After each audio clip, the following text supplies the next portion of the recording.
Welcome to YouTube.com, featuring album radio, featuring this top 10 of 2020 albums video. I'm sure you've already seen a million of these by now, although perhaps this is your first video, and if that is the case, thanks for choosing my video as your first video. I appreciate it. Either way, I hope that you find some new albums to like from this video, and or someone who shares a like taste to you. I recently saw Blind Island's video, which I'll try to link down below. I think it was like 2 days ago he released his video, and it was superb, and it was in the vein that I want to do my video in, because there are some years where there's like last year. I rewatched my video from last year. I released top albums, and it was incredible. Like, so many good releases last year. Oh my gosh. It was just a great year for music. This year was one of the years, there's some years where it's just like, I don't have 10 albums that I listened to enough and liked enough to add to a top 10 list.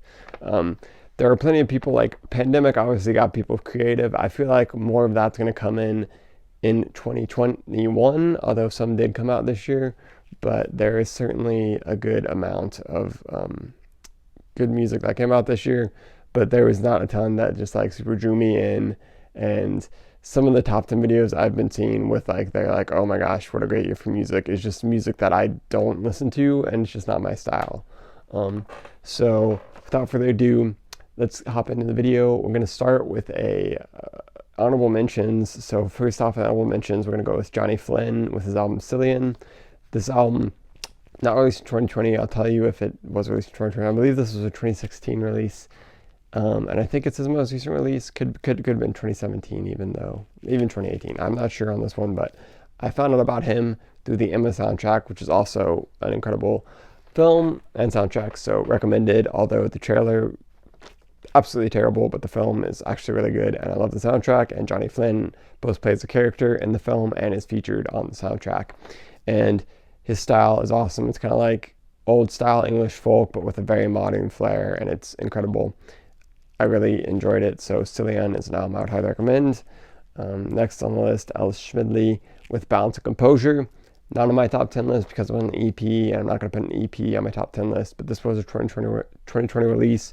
She's got just kind of a relaxing voice and just uplifting lyrics, and I just think she's got a really good heart. So highly recommend that for an EP. And then I would also recommend you the Free Design, Kites Are Fun album from the 60s. The Free Design is kind of like the East Coast version of the Mamas and the Papas. I think they're out of New York, but they are brothers and sisters in the band, and just incredible vocal harmonies, just fantastic music. I actually found out about the whole genre of sunshine pop from the 60s, which I didn't know about until this year. I think it was either through Spotify or Apple Music. I saw a playlist of just that music, started listening to it, and I'm like, I like all this stuff. I even added some Monkeys and Turtles to my collection this year, which I really like the Turtles a lot now. So yeah, Sunshine Pop is great. The Free Design is great.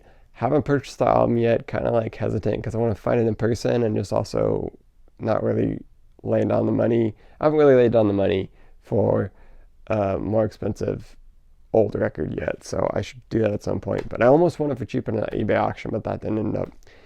eBay didn't work for me, but that's okay. On to the actual top 10. That's what you came here for. At number 10, we have Misha Pantoflov Sound Combo with Days as Echoes. This was my most listened to study album.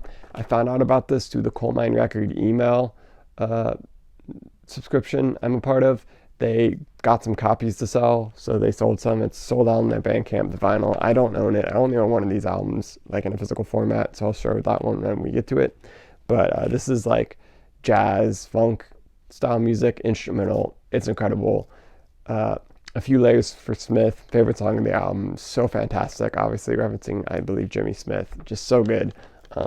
Check this album out, especially if you're looking for some good background music when you're studying or reading or some amazing album. At number 9, I have Phaser Days with Morningside. Oh, by the way, Misha Pantoflov did release in 2020. This one is Morningside by Phaser Days. It released in, I want to say, 2016. She's kind of been off the scene since then with new music, but I assume she's still around. Maybe not, but she's from New Zealand, just got fantastic music. I think it would be labeled as bedroom pop. Not completely certain on genres in general, so don't count that for sure as a fact, but kind of fantastic music, super dope, kind of chill voice, and she just got some incredible like guitar, like young person music. That's how I'll describe it. And I really liked it. Friends is my favorite song on the album, and it is the best song about introversion I've heard. So A+ on that. We'll give her an A. And then at number 8, we have John Mark McMillan. I have John Mark McMillan, Peopled with Dreams. This album certainly has like a psychedelic cover, I thought. If you do not know John Mark McMillan, he's awesome. He can sometimes be a little too in his head and like just spewing out stuff, but other times he's like just really profound and has some incredible things to say, and he's more on than off, I'd say. So love his stuff. This album rocked. I don't know, my favorite John Mark McMillan album, and I don't know if this would be my favorite, but it's up there among his best work. Just lyrics that make you wonder in the majesty of creation and world and God, and it's just fantastic, and I would highly recommend it. I didn't listen to it as often as I probably should have, because it's just so good and lyrically a lot better than some of the stuff I listen to, but still great, and did listen to it enough to include it on my top 10 of 2020 release. This was a 2020 release, and it's fantastic, so highly recommend that. Kind of rock, kind of psychedelic influenced. So coming in at number 27. At number 7, we have Cody Fry with Flying. It features Corey Wong. I didn't find out about that until later, but that kind of helped me.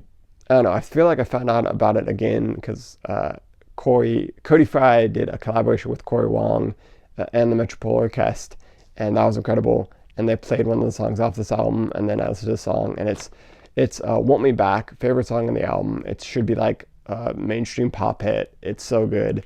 And so definitely check out Flying. It's also the end song on the album, which is I Hear Symphony, is just so beautiful. One of the most beautiful love songs I've heard, like, period. So cannot recommend this album enough to you. Cody Fry, just a fun dude and fun music, and I cannot recommend it enough at number 7. Then at number 6, I'm going to have Tally Hall, Marvin's Marvelous Mechanical Museum. Now, Tally Hall is kind of, I guess if you could use the movie term, they're a cult classic. 2005, I believe this album was released. I actually found out about this album because my 6th grade teacher was friends, or knew the band, because they are from Purdue, and that's where she went to college at the same time as them, apparently. Banana Man was the song she introduced to us. That's very much like their most weird, random song, so obviously it would appeal to a 6th grader, but the whole album is just fun, just guys having fun. You may know some of the members of the band. One of them went on to produce that Shia LaBeouf musical number that went viral. That is hilarious. So maybe you like that. Then I would recommend you check out Tally Hall. But I couldn't tell you like a specific song on the album that stands out to me. Just like the album as a whole, just like fits really well together and it's really fun and just an enjoyable listen. And so I listened to that a lot this year. Coming in at number 5, we have Cleo with Deja Vu, my first foreign language album on the list, and probably my first foreign language on a top 10 list ever. This album came out last year. There are a few albums from last year I discovered this year.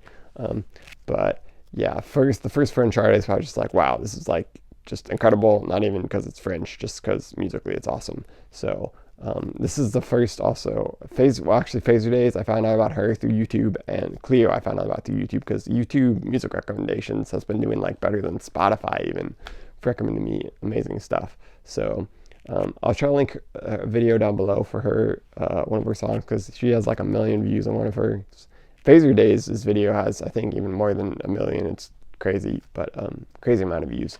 But Cleo, amazing artist, just amazing voice.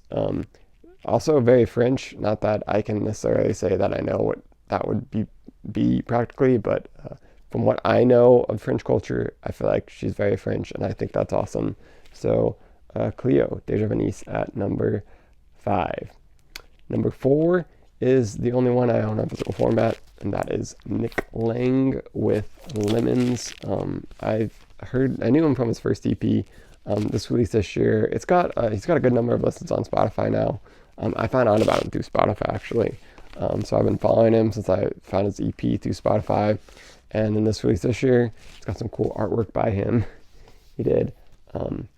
And I don't know how you could describe his music, but his whole vibe is just awesome, his whole style. And it's like indie pop baroque, maybe, is one way I would describe it. But just really interesting, unique stuff. I didn't listen to this in the latter half of the year as much as I thought I would. But I listened to it again fully through the other day, and I was just like, yeah, I don't know why I haven't been listening to it as much as I did early on, because it is just really a fantastic album. Like, I originally thought this was going to be my number 1 album of the year, but there's one more 2020 release that I liked even better, which we'll get to soon enough. So number 4, Nick Lang, Lemons. I bought this off Bandcamp, so he's still a pretty small artist, but definitely check that out if you have yet to. And yeah. At number 3, we're in the top 3, guys. And at number 3 is my top album of 2020 that was released this year. It's Corey Wong, The Striped album. Out of all the artists I share with you today, Corey Wong is the number 1 I would say check out. He is such a fun guy online, just a hilarious dude, great internet presence, as well as just an incredible guitarist. So if you like guitar, you have to check out Corey Wong. He's part of Wolfpack, which obviously you should check out, you know about, really. But Wolfpack kind of got him well known enough to where he felt comfortable starting a solo career, and like feeling that was a possibility for him. And his solo stuff is incredible. You will know because Wolfpack released an album this year, and that's not even on the list, and Corey Wong made it onto the list. Wolfpack's album is good, but Corey Wong's is just next. Like, he says it's his best work, and I agree with him. It is his best work. Intro track by Kimber, incredible. My favorite track has to be Boardwalk, the last track on the album. And I think Evening News is the other one I really like. I think that's the name of it. But anyways, just incredible. It's got instrumental tracks, and it's got tracks with features from artists singing, and Synchronicity is cool. So just lots, featuring Phoebe Catus again. So just lots of incredible music on this album. And I wish I could own on vinyl, but I didn't have the money at the time, and it's already sold out. So that probably won't happen, but man, I just love this album. So definitely check this one out. Number 2 on the list is my number 1 listen to album on Spotify. I was in the top 1% of Andrew Bird listeners because I listened to this album so much. So basically, I was like, I like Andrew Bird's most recent album. I'm like, there's no reason I shouldn't check out his other stuff because I probably like it too, and my brothers liked it. So I just decided to go from his first album and start going through his discography. And I landed on his 3rd release, Andrew Bird's Bowl of Fire, with the album The Swimming Hour, and just stopped there because I couldn't stop listening to this album over and over again. Now, in the 90s, he was like part of groups, doing his own thing. He was part of Squirrel Nut Zippers, which was a swing group, and so like he kind of, when he went solo, he kind of adopted a swingy feel to it, and then it kind of got more and more modern. So this is like kind of a blend of his like old-fashioned style music and modern sound to perfection. So many interesting like different sounding songs on the album, but it all meshes together as a whole in a beautiful way. I do not own it because it is expensive to own in any format, apparently.